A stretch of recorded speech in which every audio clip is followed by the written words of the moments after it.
بسم اللہ الرحمن الرحیم۔ السلام علیکم ورحمۃ اللہ وبرکاتہ۔ برادران عزیز، اس چینل پر نورانی قاعدہ کا اسباق چل رہے ہیں۔ گزشتہ سبق میں تختی نمبر 12 بیان کیا گیا تھا۔ آج کے سبق میں تختی نمبر 13 اور تختی نمبر 13 میں 2 قاعدے بیان کیے گئے۔ ایک ہے تشدید، دوسرا ہے غنہ۔ تشدید کی پہچان کرانے کے لیے ہمیں کتاب میں دیکھنا پڑے گا، تو ہم اسے بعد میں بتائیں گے۔ پہلے جانتے ہیں کہ جس حرف پر تشدید ہو اس کو کیا کہتے ہیں۔ تو تشدید والے حرف کو مشدد کہتے ہیں، اور مشدد حرف کو 2 مرتبہ پڑھتے ہیں۔ مشدد کو 2 مرتبہ پڑھتے ہیں، ایک مرتبہ اپنے پہلے والے حرف سے ملا کر، اور دوسری مرتبہ خود مشدد ہی پڑھا جاتا ہے، جیسے ابا، ابا، ابا۔ تشدید کے پڑھنے میں ایک قسم کی سختی ہوتی ہے، مشدد کو سختی کے ساتھ پڑھیں گے۔ یہ تو تشدید کا قاعدہ ہو گیا۔ دوسرا قاعدہ ہے غنہ۔ غنہ کسے کہتے ہیں؟ ناک میں آواز لے جا کر پڑھنے کو غنہ کہتے ہیں۔ ناک میں آواز لے جا کر پڑھنے کو غنہ کہتے ہیں۔ حروف غنہ 2 ہیں، میم مشدد، نون مشدد۔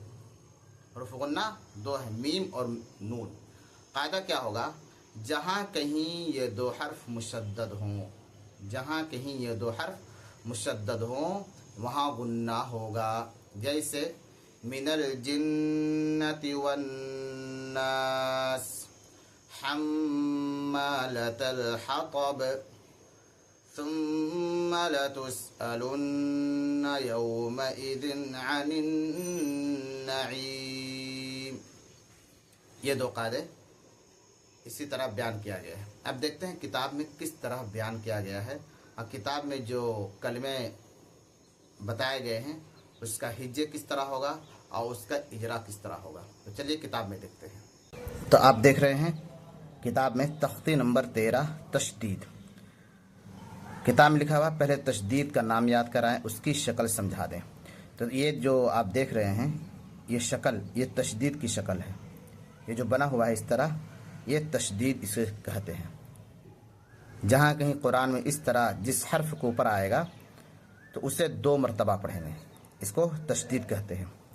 پھر بتلا دیں کہ جس حرف پر تشدید ہو اس کو ہجے کرنے میں 2 مرتبہ پڑھتے ہیں، ایک بار پہلے حرف سے ملا کر اور ایک بار خود اسے۔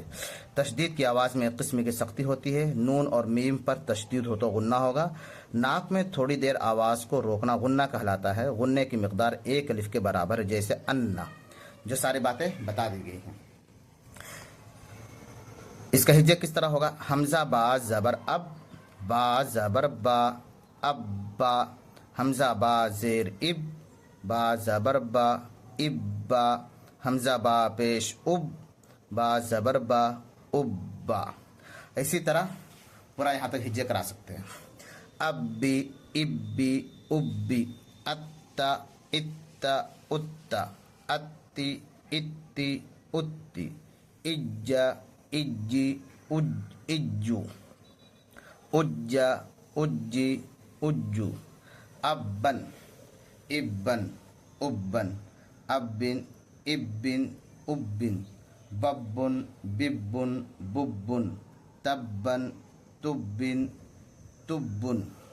جبا، جبا، جبا، جبی، جبی، جبی۔ فعا، فعا، کوی، توا، سجی، عدّ، حظ، حي، علي، إياك، يظن، ثم، سيرت، سعرت، عطلت۔ نیچے لکھا ہوا یہ چند مثالیں ہیں، باقی زبانی مشق کرائیں، ہر ایک حرف کو تمام حرفوں سے ملا کر امتحان لیتے رہیں۔ جب اس طرح ہم کریں گے تو پختہ ہو جائے گا۔ اب اجرا کس طرح کریں گے؟ ایک حرف کا اجرا کر لیتے ہیں۔ حمزہ متحرک ہے کیونکہ حمزہ کے اوپر زبر کی حرکت ہے، اس لیے حمزہ متحرک ہوگا۔ متحرک کو جلد پڑھیں، اتنا بھی جلد نہ ہو کہ جھٹکا ہونے لگے، زبر کی آواز اوپر کو اٹھتی ہے۔ با مشدد ہے کیونکہ با کے اوپر تشدید ہے، اس لیے با مشدد ہوگا۔ مشدد کو 2 مرتبہ پڑھیں گے، ایک مرتبہ اپنے پہلے والے حرف سے ملا کر، دوسری مرتبہ خود مشدد کو ہی پڑھا جائے گا۔ مشدد کو پڑھنے میں ایک قسم کی سختی ہوتی ہے، اور اسی طریقے پر پورا یہاں تک مکمل اجرا کرائیں گے، اس سے کیا ہے کہ قاعدہ ہمارا پختہ ہو جائے گا۔ انشاءاللہ کوشش رہے گی کہ ایک دو ریگولر اسباق ہوتا رہے، اور ویڈیو اچھی لگی ہو تو چینل کو سبسکرائب، لائک اور شیئر ضرور کریں، اور کمنٹ بھی ضرور کریں تاکہ آپ کے دماغ میں کوئی سوال ہو تو اس کا جواب دیا جا سکے۔ السلام علیکم ورحمۃ اللہ وبرکاتہ۔